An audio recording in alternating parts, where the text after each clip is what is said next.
Of tonight's recording.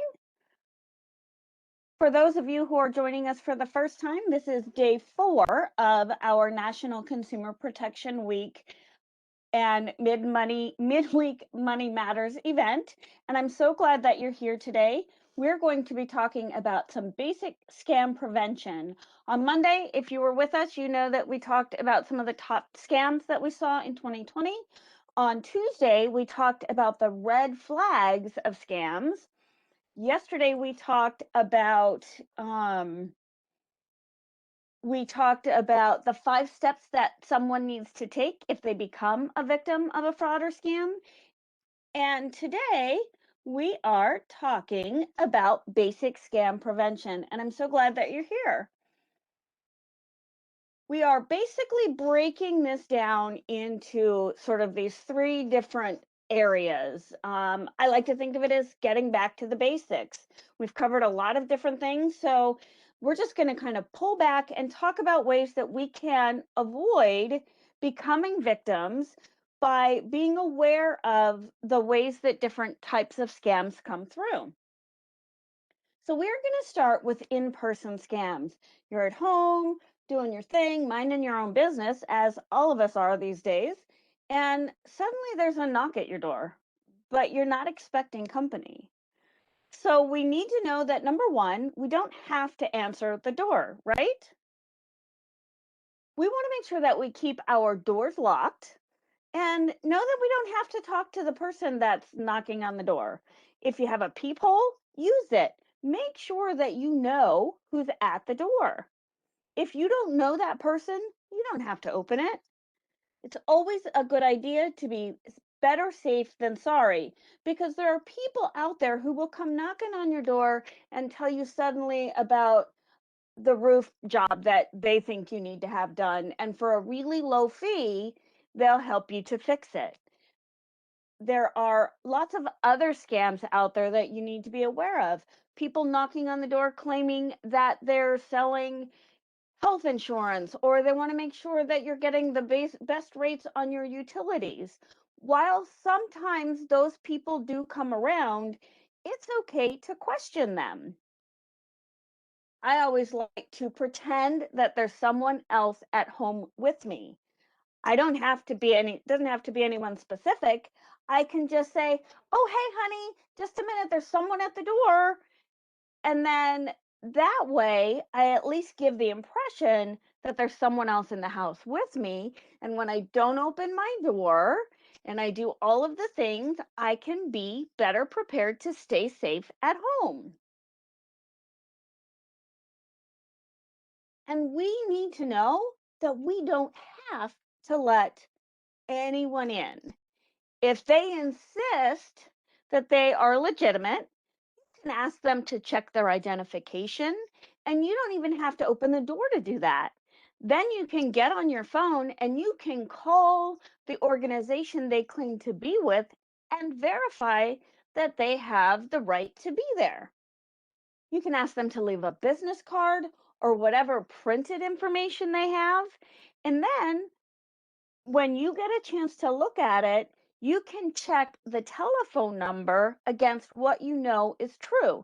In other words, if someone drops off a business card telling you they are from, let's say, the IRS, and they've got a badge that looks legitimate, but they leave you a card, you can actually check online to get the right telephone number and call the agency or the police officer or whomever they claim to be. You can call the direct number and track down that person. If they're a legitimate person, you're able to find that out and you can get in touch with that person. If they're not legitimate, then you've done a really great job of keeping that person from coming into your house and pitching some scam or identity theft to you. So remember that you want them to leave whatever information they have and then call and verify that information. Making sure that they are who they say they are goes a really long way in protecting ourselves. So let's talk about how we can protect ourselves with the phone calls. I don't know about you, but I get really, really tired of all the phone calls that come through on my cell phone. I don't have a landline anymore, but when I did, it rang constantly. And they were always numbers that I didn't recognize. But sometimes they looked familiar. They have the same area code and prefix as my own home. And so those types of things can be incredibly deceiving. And criminals rely on us to be deceived in order for them to perpetrate their crime. So it's really important that we register for the do not call list. And there is a state level and a national level. It's always a good idea to do both. But we need to understand that just because we're on the do not call list doesn't mean that every call that comes through is now going to be legitimate. Because guess what? Criminals don't care. If they cared, they wouldn't be breaking the law by being criminals. So, being on the do not call list is going to cut back on some of those calls, but it's certainly not going to stop everything. So, it's a good practice. When you start to get calls that shouldn't be coming through, you can report them back to the Pennsylvania Attorney General's office. But again, keep in mind, it's not going to stop criminals, it's not going to stop those political calls, and it may not stop charity calls. So keep that in mind when you are answering your phone. And the reality for me is, unless you're my husband, my mom, or my kids, I don't answer my personal phone. If I don't know who's calling, they can leave a message and I can check it. And so, speaking of messages, if you don't have caller ID, and or you want to let whatever calls that you have go straight to voicemail, that's a great thing to do. Remember that voicemail is your friend. Legitimate calls are going to leave a voicemail that's something besides a recorded message. Sometimes I get messages on my cell phone telling me that the extended warranty on my car is about to expire. And I don't know about you, but I'm certainly not going to call a computer back and talk to them about purchasing an extended warranty. So we can use our voicemail as a really great way to be able to siphon through all of that noise, all of those calls that come through. I was doing this presentation a couple of years ago, and I happened to have a medical doctor and his wife in the audience. And they actually told us that 9 times out of 10, when they call their customers to remind, or their patients rather, to remind them of doctor's appointments, it always goes to voicemail. So, physicians' offices, those types of professionals that call us with those reminders are used to leaving voicemail, and it's okay to let them do that. If you happened to answer, sometimes I'm caught off guard. I'm in the middle of working on a presentation that I'm creating, or I'm reading, and my phone will ring, and I'll absent-mindedly answer it. It's okay for me to be rude. If it's a sales call, or what I suspect is a scam call, um, it's okay to just hang up. It's okay to do whatever it is you need to do to get them off the phone. So many times we've been taught, it's in our culture, that we can't be rude to people. But the reality is, often it's not a person to begin with. Remember, a lot of these are calls that are generated through a computer, and until we pick up, there's not even a real life person at the end. And often, once we answer, it's a recording that tells us to push one for this or two for that. And so, speaking of pushing one for this or two for that, one of the drawbacks of answering our phone is that if it is a scam artist, the number one thing we're doing is we're confirming that it's a live line and we will answer the phone. So now the criminal just thinks, okay, what? scenario do I have to come up with so that I can convince this person to give up their personal information or their hard earned money? So, again, not interacting with those people on the other end goes a really long way with protecting our information. So, let's talk about online scams. So often, now, especially now that we have been living in the new life of COVID pandemic, so many of us are using the internet now to connect with family members that maybe we used to see more often. We need to be aware with social media that we have to keep track of our email. And just because the name looks or sounds familiar doesn't mean that they are who they say they are. So we want to keep some things in mind when it comes to social media. We always want to keep our personal information personal. We all use various and assorted forms of social media. I personally use Facebook, YouTube, LinkedIn, Pinterest, actually use all six of those. Our office, on the other hand, has Facebook, LinkedIn, we have a YouTube channel, and we have a Twitter feed. The reality is that social media is here to stay, but we need to be increasingly careful about who we let to see our social media information. It's a really great idea when you start a new social media platform, when you join a new social media platform, or on a pretty regular basis, it's a good idea to go through those contacts and see who is in your group, who can see what you're posting, because we have to remember whatever we post out there can be seen by those people. And sometimes it can actually get shared beyond that. And so, what happens when I post on my Facebook page how excited I am to be leaving tomorrow to go on a 2 week cruise?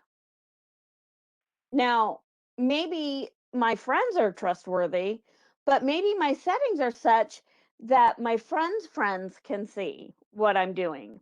And I know that I have some friends that will accept any friend request. And so suddenly, the post that I've shared, suddenly is being seen by people that I don't know. And then I'm telling people that I don't know that I'm not going to be home.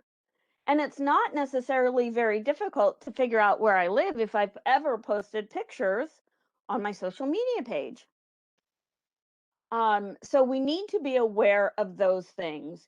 And we need to know that we don't have to accept every single friend request that comes across. I screen any requests that come in pretty intently. And if I don't genuinely know you, I don't usually accept those requests. I often get, particularly on Facebook, I'll get a friend request. And one of the first things that I do if I don't know that person well is I'll look to see which friends we have in common. And the other day I got this request in, and it had like 3 or 4 friends that I had in common. And when I reached out to those friends admitted that they had no idea who that was. So it's important that we actually stop to think about who we're accepting as our friend request. Because if we've not been careful, when we take a picture with our cell phone device, that we maybe haven't taken away the GPS locators on on our pictures, a picture that I post may give somebody the exact coordinates of where I live or where that picture was taken. So we have to be aware of that as well. Now, if you have questions about cybersecurity, please let me know. We have a full 45-minute long presentation on cybersecurity. So it's important that we understand these are just sort of the overall basics, but we can certainly go deeper into some of these topics. So let's talk about emails. We spent the last few minutes talking about social media. And, I think statistically, I'm always amazed. It's 80 something percent of adults in the United States have some form of social media. And I would suspect that maybe even more of us have an email account of some sort. So when we get that email from Aunt Jane, or I get that email from who I think is my sister-in-law, is it really who they say they are? I actually did receive an email from someone. It looked like it was coming from my sister-in-law's email account. And when I clicked on the email, there were no words, and it was just a link to, it looked like it was a link to a recipe. Now, before I clicked on that link, I reached out to my sister-in-law to make sure that she had sent it, and it hadn't been sent from her. So when I got home, I did what's called the hover technique. So the hover technique, if you're not familiar with it, is where you take your mouse cursor and you hold that arrow over the email address that shows up on your inbox. And lo and behold, when I did that, I saw that that was not an email from my sister-in-law, but it was a foreign email from another country. It's not always difficult to disguise our email addresses or our web addresses. So it's very important that before we click on links in any email, or we respond to an email that we think is coming from a family member or someone that we know, it's important that we check to make sure it really is coming from that person or place. You can verify the web address exactly the same way. You use that cursor, hover it over the email or over the web address, and it will pop up and show you exactly where it's going. For me, I get so much junk email, it's ridiculous. The reality is, I delete almost 100% of my emails. When my bank or my credit union message me and say that my statements are available, I go onto my computer and I type in the web address that I know is correct, because it's not difficult to send an email that looks legitimate. So it's really important that we're careful before we click on links. If you have a smart device and your financial institution sends you an email, if you have the application on your device, you can pull it up that way. If you get an email about a sale that's happening and there's a coupon code, guess what? You can look to the bottom of that email. You don't have to click on anything and you can find the code there. Or you can go to the website that you know is correct and you can get the coupon that way. I love a bargain just like the rest of us, but a bargain isn't a bargain if it comes at the risk of infecting my computer, if it comes at the risk of having my identity stolen, or it comes at the risk of me having the potential of losing my money. So it's important that we're very careful when we use the internet and we're very careful about what we put out there. So this is actually an email that I received to my Commonwealth pa.gov email address. Now, I didn't click on it. I forwarded it directly to our spam email address. But then I went back because I wanted to be able to show what some of these emails look like. So this is from Adrian, and Adrian says, "Hello. This job offering is to make the company agent team. I write to ascertain on behalf of," and it goes on from there.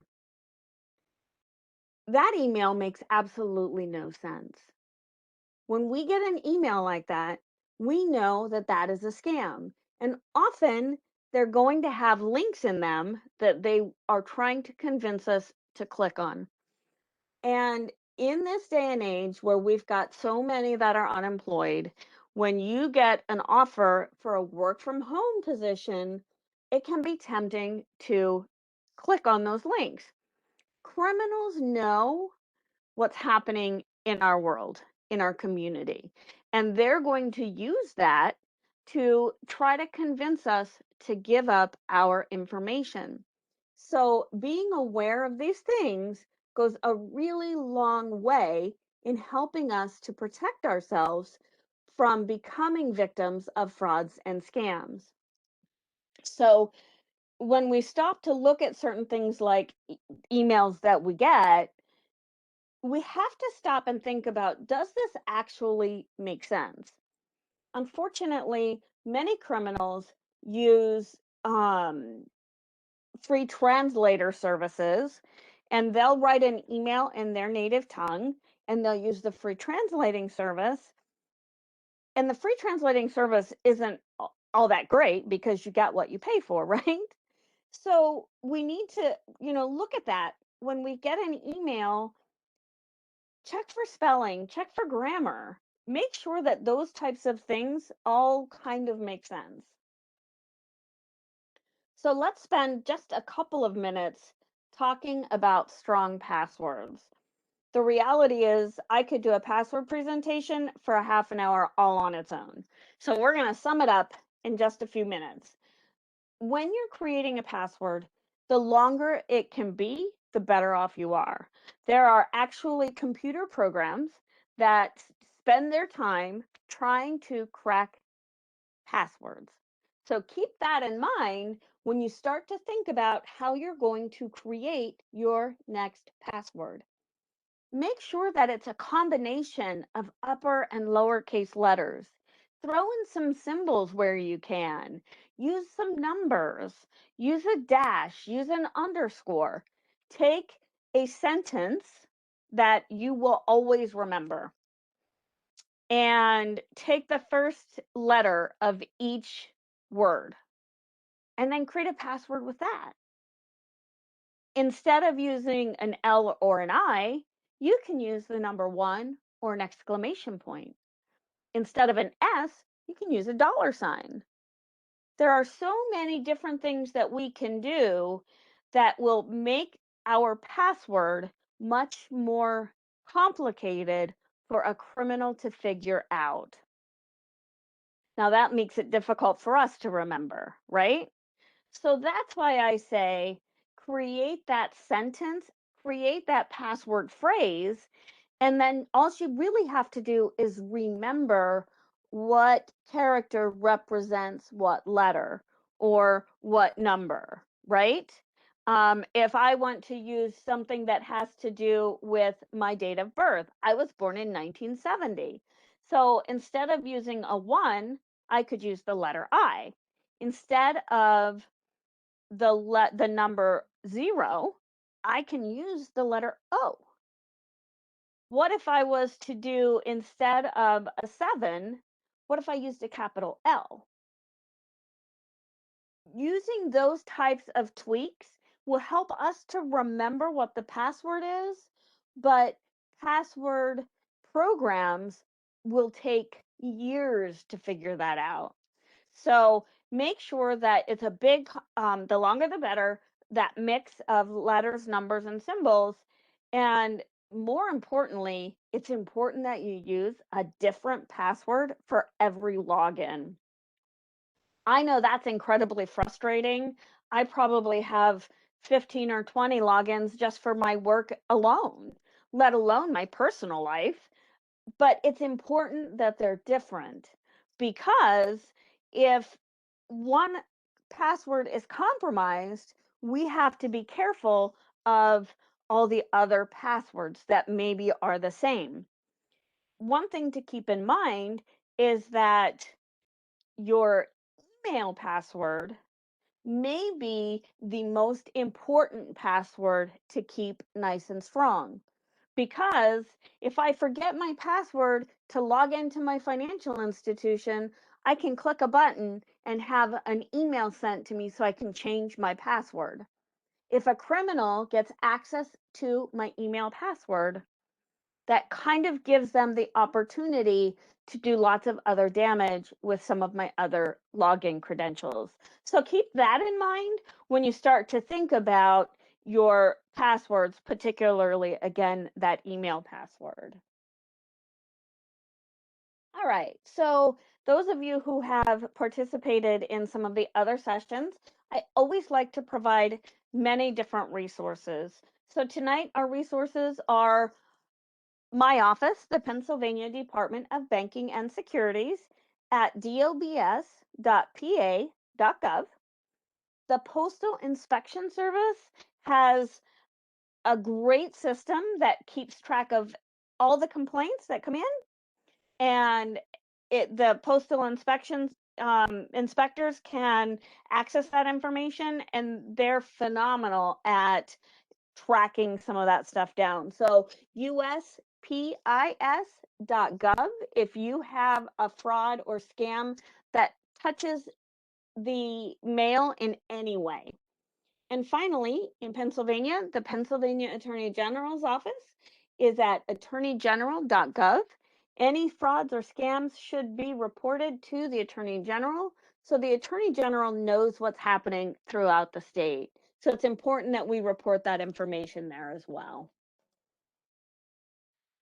Our Office of Consumer Services at the Department of Banking and Securities is available during regular business hours. That's Monday through Friday, 8 to 5. And they can answer your questions if you have something that's come in the mail or you had a phone call that you weren't sure about. If you think it was a fraud or scam, you can call that office at 800 PA Banks, and a real life person is going to answer your call and they will help you answer your questions, provide you with the appropriate resources. And if it is a company that we regulate, they will help you by having you submit a written complaint. So, what's really great is that call, and all of our services are free. So, take advantage of those opportunities, those questions that you may have. If something doesn't seem right, call them. Um, Speaking from experience, before I started doing outreach, I worked in that office. I would have much rather had people call my office than talk to the criminal who's going to convince them to give up their hard-earned money. So make sure that you remember that 800 PA Banks. So tomorrow is the last day of National Consumer Protection Week for my office. We have one day left, and tomorrow we are going to play Consumer Fraud Bingo. I've been busy sending emails with bingo cards out all afternoon, and I am so excited to be playing. So if you haven't registered, make sure you register, and I'll get your bingo card out by email to you tomorrow morning. And before we close, I do want to remind you that while this has been a very special week for National Consumer Protection Week, we do offer these 30-minute webinars every Tuesday evening at 6 p.m. and Wednesday mornings at 10 a.m., where we talk about different topics. So in January and February, we talked about investing. All of March, we're talking about consumer protection ways that we can protect ourselves. And then in April, because it is Financial Capability Month, we're going to be talking about budgeting and money management and preparing to buy a house. So you don't want to miss those opportunities. If you go to our Eventbrite platform at padobs.eventbrite.com, you can access all of our schedule that we have so far, and you can register for those events as well. I want to thank you so much for being a part of today's presentation. Before I open the floor up to questions, I do want to stop our recording In the meantime, if you have questions, you are free to unmute yourselves if you'd like to ask a live question, or you are also welcome to put them in the chat box and I will make sure that I go through those as well. But let me just stop the recording.